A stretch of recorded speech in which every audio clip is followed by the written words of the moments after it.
One night, Henry and Gordon were alone with James. Although Sir Topham Hatt was beginning to think well of him, whenever a chance came, the other engines would talk of nothing but bootlaces. Remember when they had to use a bootlace to get you out of trouble, James? They would tease. James tried to get back by talking about Henry, who got shot up in a tunnel.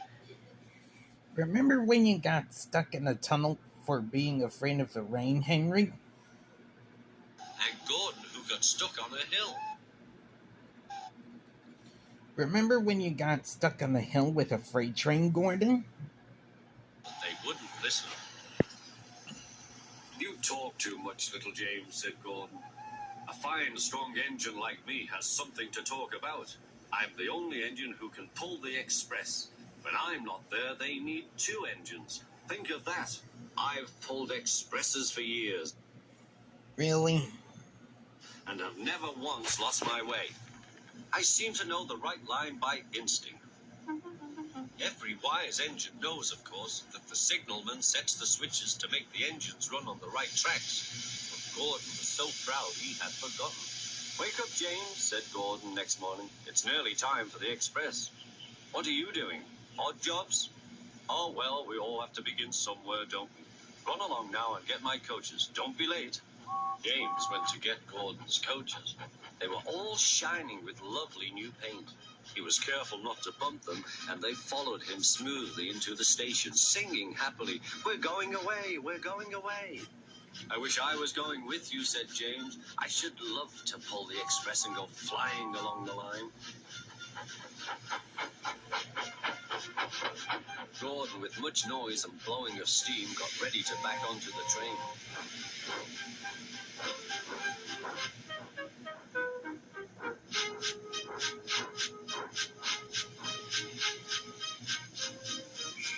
Sir Topham Hatt was on the train with other important people, and as soon as they heard the conductor's whistle, Gordon started. Look at me now, he puffed, and the coaches glided after him. Poop, poop, poop, poop, poop. Goodbye, little James. See you tomorrow. James watched the train disappear and then went back to work. He pushed some freight cars into their proper sidings and went to fetch the coaches for another train. James had just brought the coaches to the platform when he heard a mournful noise. There was Gordon trying to sneak into the station without being noticed. Hello, Gordon. Is it tomorrow? Asked James. Gordon didn't answer. He just let off steam feebly. Did you lose your way, Gordon? Said James. No, it was lost for me. I was switched off the main line onto the loop. I had to go all round and back again. Perhaps it was instinct, said James. Meanwhile, all the passengers hurried to the ticket window. We want our money back, they shouted. But Sir Topham Hatt climbed onto a car and blew the conductor's whistle so loudly that they all stopped to look at him. Then he promised them a new train at once. Gordon can't do it, he said. Will you pull it for us, James? Yes, sir, I'll try. So James was coupled on and everyone got in. Do your best, James, said Sir Topham Hatt. Come along, puffed James. You're pulling as well, sang the coaches.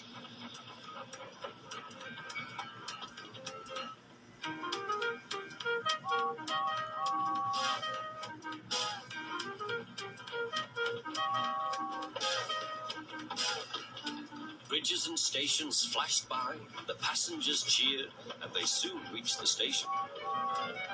Everyone said thank you to James, and Sir Topham Hatt was very impressed. Well done, he said. Would you like to pull the express sometimes? Yes, please, answered James. The next day, when James came by, Gordon was pushing freight cars.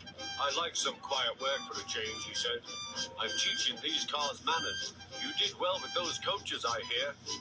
Good, we'll show them. And he gave his cars a bump. James and Gordon are now good friends. James sometimes takes the express to give Gordon a rest. Gordon never talks about bootlaces, and they are both quite agreed on the subject of freight cars.